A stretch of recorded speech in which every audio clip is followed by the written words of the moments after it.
Antes mal acompanhado do que só. Não faz sentido, né? Porque o ditado real é antes só do que mal acompanhado. Então por que você veio falando isso? É simples. Tem muitas pessoas que não conseguem ficar sozinha e inclusive elas preferem estar mal acompanhadas com umas companhias que fazem mal. E você pode ficar pensando, tá, mas como assim? Existem milhões de pessoas que vivem desta forma. Elas preferem estar com pessoas que são más companhias em nome de não ficarem sozinhas, não sentirem a solidão. E por que isso acontece? Bom, esse é o tema do nosso programa de hoje. Seja muito bem-vindo, seja muito bem-vinda ao programa Os 5 Eus. Aqui você encontrará muito conteúdo sobre análise corporal e principalmente sobre os traços de caracteres, ou melhor dizendo, os 5 Eus. Eu sou o Gio Akadori e o tema de hoje é pessoas que têm medo do abandono. Antes de entrarmos no assunto, eu gostaria de fazer um aviso. Os nomes dos traços eles foram mantidos como uma forma de homenagear e preservar a base científica. E eles podem parecer, sim, estranhos e bem diferentes, mas não tem nada a ver com as patologias nem com os distúrbios mentais, certo? Então, com isso alinhado, vamos para o nosso assunto. Antes só do que mal acompanhado. Por que algumas pessoas pensam dessa forma? De onde vem esse medo de estar sozinho, de estar sozinha? É interessante que eu sempre repito que o ser humano é programado para a sobrevivência. Então, toda quanto é atitude, seja positiva ou negativa, coisas que você entende e coisas que estão além da sua compreensão, coisas que você não entende, elas são uma forma de você mesmo, o seu inconsciente, estar sempre preservando a vida, ou seja, sobrevivendo. No caso de ter medo da solidão, o que acontece então? Existe um dos 5 eus que tem mais esse medo de estar só, de se sentir sozinho. E esse traço de caractere é o oral. E por que ele tem esse medo? Bom, aí nós temos que voltar no período de formação desse traço, que foi na fase da amamentação, quando a criança dependia da mãe exclusivamente para tudo, principalmente para se alimentar.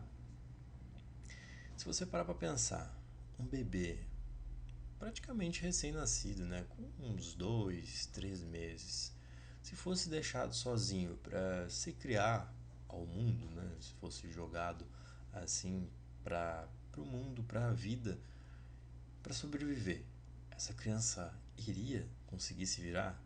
E a resposta é obviamente que não, essa criança morreria. Então a sensação que fica é o quê? Que se deixar um bebê sozinho, ele vai morrer. E isso foi gravado na mente desta criança, que talvez por um motivo ou por vários motivos teve mais desse traço desenvolvido nesta fase. Então o registro que ficou é: se eu ficar sozinho, eu morro. E isso vem também para a vida adulta, porque desenvolvido mais o traço, as características marcantes vão ficar nesta pessoa. Quanto mais o traço de caráter oral essa pessoa tiver, mais medo do abandono ela terá. Por quê? Porque foi registrado que se ela ficar sozinha, ela morre. Isso é uma verdade? Não, porque na hora que isso foi registrado, ela era uma criança indefesa. Mas isso não se reflete na vida adulta. Só que a programação ainda continua a mesma. Então ela vai agir conforme esse traço, vai agir conforme esse eu. É interessante ver que isso ainda acompanha a pessoa, mas quer dizer então que ela se limita ao traço? Quer dizer que então ela realmente não pode ficar sozinha? E a resposta é não, ela consegue sim ficar sozinha. Só que o medo de reviver a dor formadora desse traço é muito grande.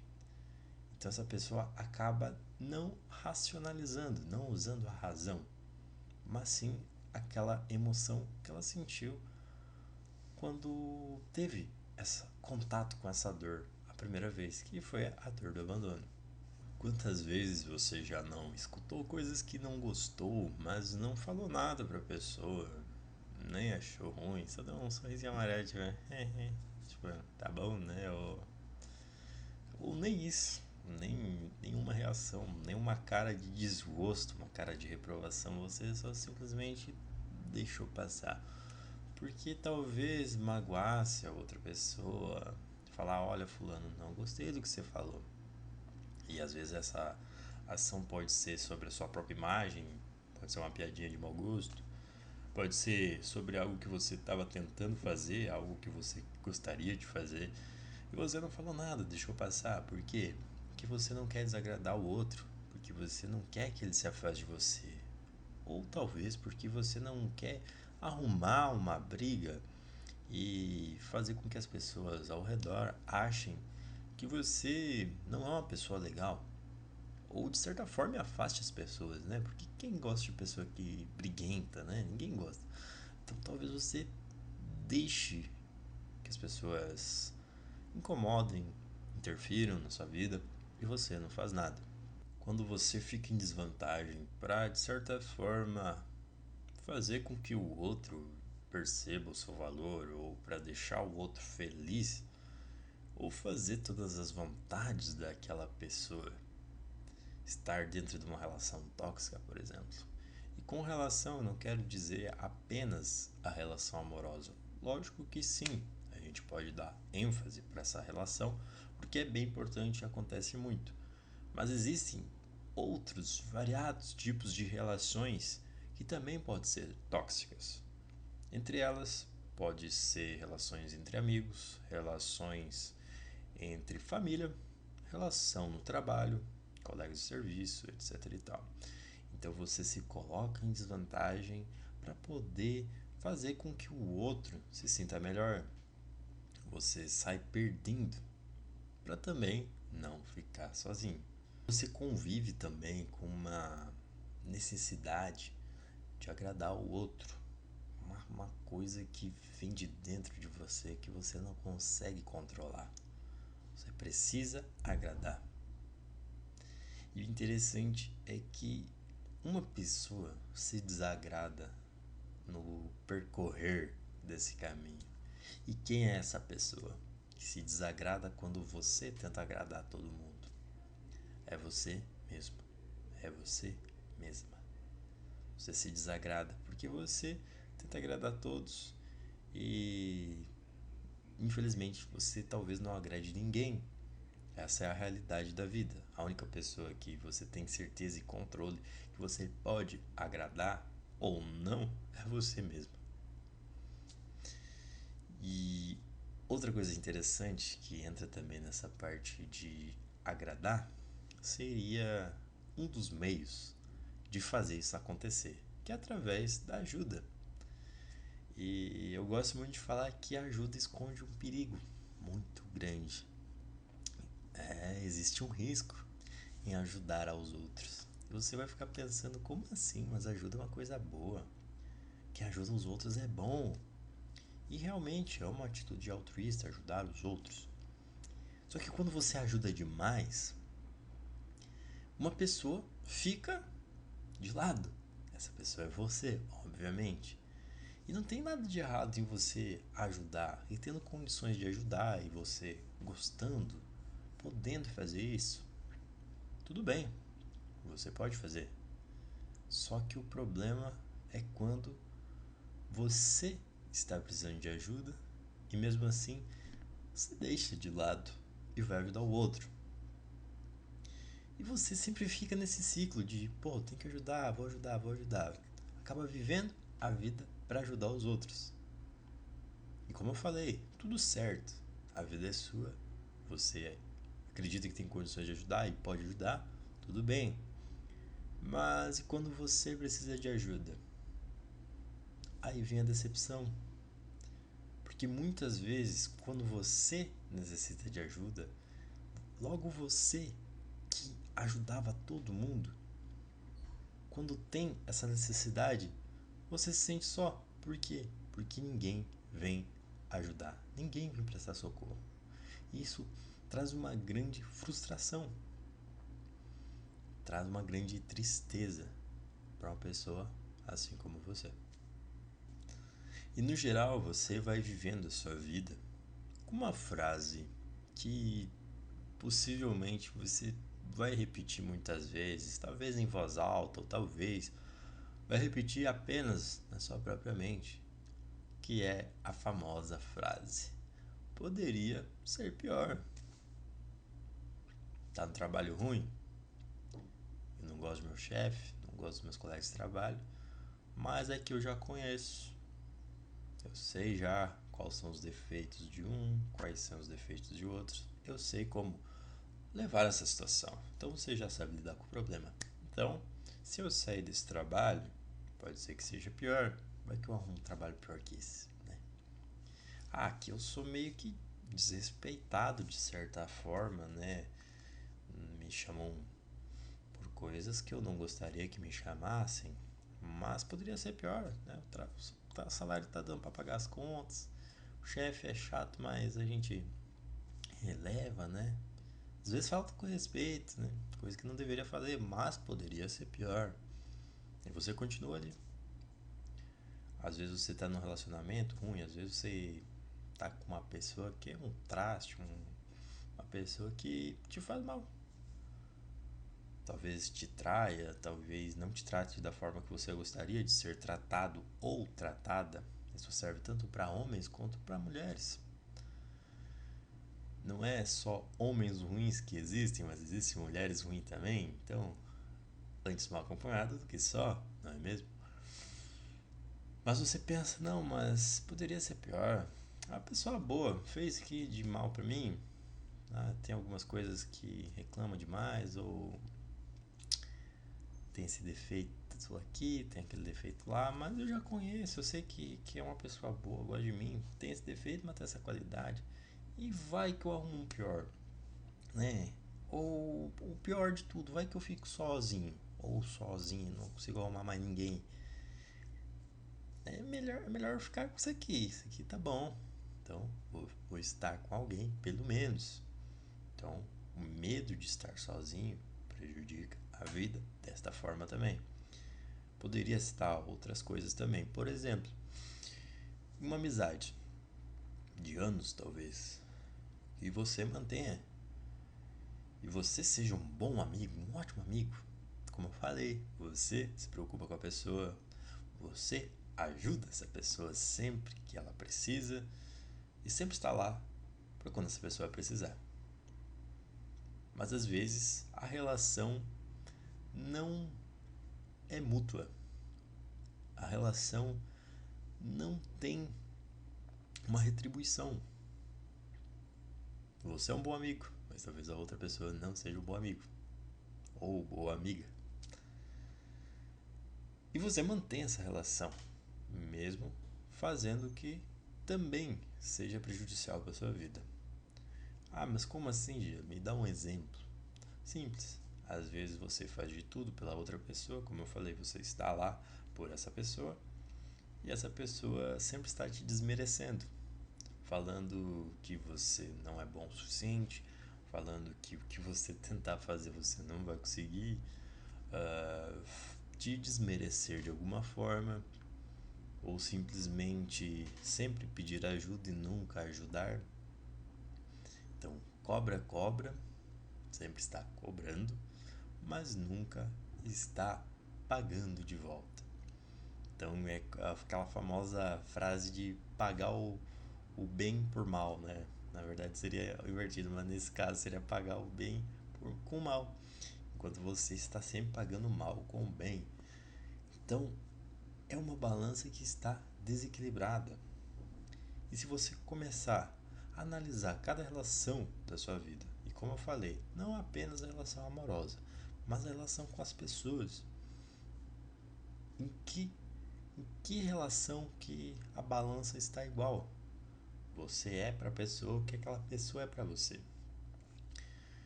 Então, quando você começa a ter essa visão sobre as relações, você começa a entender que muitas relações não são boas para você. Você está andando mal acompanhado por medo de estar sozinho, sozinha. Dos 5 eus, existem 2 que têm uma predisposição a terem a dependência emocional. E o que significa dependência emocional, Gê? Bom, é quando você depende de uma pessoa emocionalmente, seja para fazer qualquer atividade na sua vida. Então, praticamente você dá o controle da sua vida para essa pessoa. Só que nem sempre é apenas uma pessoa. Então, neste caso em especial, que nós estamos falando sobre pessoas que não conseguem ficar sozinhas, pessoas que têm medo do abandono, elas vão entregar esse controle para várias pessoas. E como assim entregar esse controle? Bom, você vai deixar de fazer certas coisas para agradar as pessoas, ou você vai fazer certas coisas para agradar essas pessoas, mesmo que não seja sua própria vontade ou que você realmente não queira fazer aquilo, mas você faz para poder agradar. Então você está com a dependência emocional. E quais são esses 2 eus, esses 2 traços de caracteres que têm essa predisposição a ter a dependência emocional? Então, um deles é o oral, que é o que está sendo falado aqui nesse programa, e o outro é o traço de caráter masoquista. E por que eles têm essa tendência? Porque são 2 traços emocionais. Não que os outros não irão ter emoções, mas eles são os mais emocionais, eles sentem muito mais do que os outros traços, certo? Então, é por causa da dependência emocional que você também vai deixar de fazer as coisas ou vai fazer coisas que você não quer fazer. Então, nesse sentido, a dependência emocional se encaixa muito com o medo de ficar sozinho. Porque por ter medo de você ficar sozinho, você fica dependente das outras pessoas. Estando dependente das outras pessoas, você não consegue cortar essa relação. Você não consegue ficar sem esta ou estas relações por causa que você realmente depende dessa pessoa. É como se você estivesse de uma certa forma atado, preso a essas pessoas ou a essa pessoa, independente de quantas pessoas sejam. E por isso fica tão difícil de você ter a própria vida. E também, mesmo você identificando que é uma má companhia, uma pessoa que te faz mal, você não sabe o que fazer, porque você depende dessa pessoa, você gosta dela e talvez ela goste de você também. Só que a relação está errada. Então, tem como corrigir isso? Tem. A notícia boa é que tem o que fazer. E é aqui que entra a análise corporal. Por que, Gia? Simples. Porque você vai começar a se conhecer. Você vai ter um autoconhecimento muito grande. Por quê? Porque você vai primeiro saber quais são os seus traços e a porcentagem deles. Se você se identificou muito com esse vídeo, provavelmente você tem bastante do traço de caráter oral. Pode ser que ele seja o principal, ou pode ser que ele seja o segundo ou terceiro traço. Lembrando, todos nós temos um pouquinho de cada traço, ou seja, nós temos 5 eus, quase que 5 personalidades diferentes, para você para entender mais fácil, tá? Então, é como se você tivesse sim 5 modos de operar. Só que dependendo da porcentagem, você vai viver mais de acordo com aquele eu, aquele traço. O que acontece, Gia? O que fazer então para parar de manter essas relações do jeito que elas estão e se precisar ficar só, como que eu consigo ficar só? E a resposta é que depende de você. Por que depende de você? Cada pessoa é única, independente se tiver traços parecidos ou até iguais. Então, as suas necessidades vão ser diferentes das necessidades da pessoa que está do seu lado, da pessoa que talvez seja muito parecida com você. São pensamentos, gostos, desejos e objetivos diferentes. A primeira coisa que você tem que saber é que ninguém gosta de quem não conhece. Eu duvido você me dizer uma pessoa que gosta de alguém que ela não conheça. Não tem como. E o que acontece na maioria das vidas das pessoas? Elas não se conhecem. Se você tivesse que responder a pergunta, quem eu sou? Talvez você não conseguiria dar uma resposta convincente, uma resposta que fosse completa, ou simplesmente ficaria em silêncio.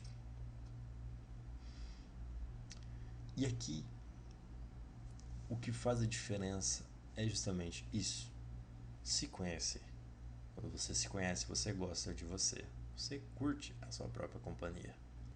Na maioria dos casos que eu citei aqui durante esse programa, você pode ver que esse desespero de estar só, esse molde que a pessoa entra para agradar os outros, ela quase que veste uma máscara. Ela se molda tanto que ela bota uma máscara e ela não é espontânea.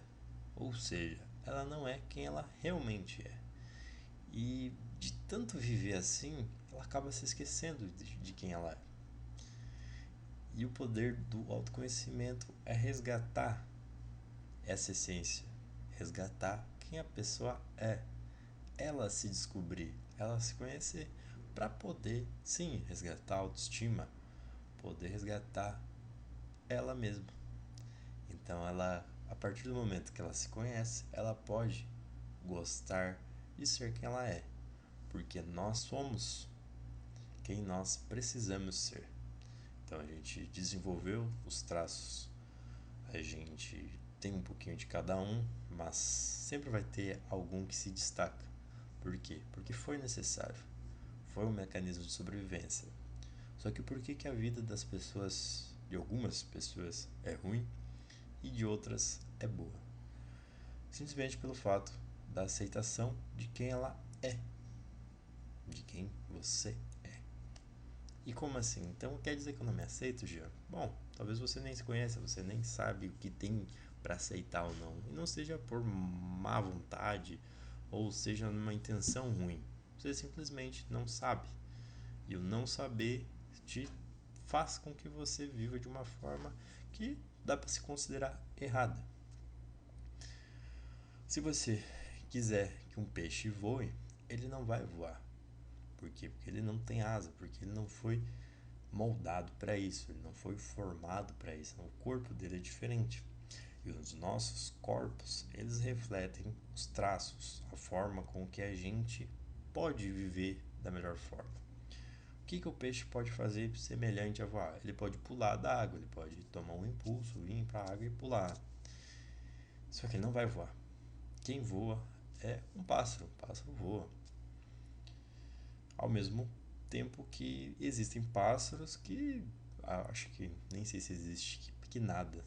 Ao pato nada, né? Pato nada também. Mas a maioria dos pássaros ou dos pássaros eles não nadam. Então, e eles também não podem correr. Eles até podem caminhar, mas correr não correm. Por quê? Porque eles voam, eles foram feitos para voar. Então a gente tem um corpo moldado e esse corpo ele descreve características que fazem com que a gente possa fazer certas coisas, ao passo que a gente vai ter dificuldade de fazer outras coisas. Então, ao passo que você tenta fazer uma coisa que você não foi formado para isso, você vai ter muita dificuldade. E de tanta dificuldade você vai entrar na chamada zona de dor, que é quando você sofre por não conseguir fazer aquilo. E isso é pesado, traz consequências na sua vida. Então a vida vai ficar ruim. Você vai se sentir mal por causa disso tudo. Então talvez você seja um peixe tentando voar. Ou você seja um peixe fora d'água, tentando caminhar, tentando correr. Assim como um cachorro faz, né? Tentando caminhar pela superfície da terra. Mas o peixe, ele nada. Então, você só precisa descobrir o que você pode fazer e o que você vai ter mais dificuldade. É possível eu fazer tudo o que eu quiser fazer? E a resposta é sim. Nós não temos limites, mas nós temos limitações. O que significa? Nós podemos sim romper várias barreiras, mesmo tendo limitações, mesmo não conseguindo ou tendo muita dificuldade de fazer certas coisas. Tá, mas tá confuso isso aqui, como é isso aí? Não entendi.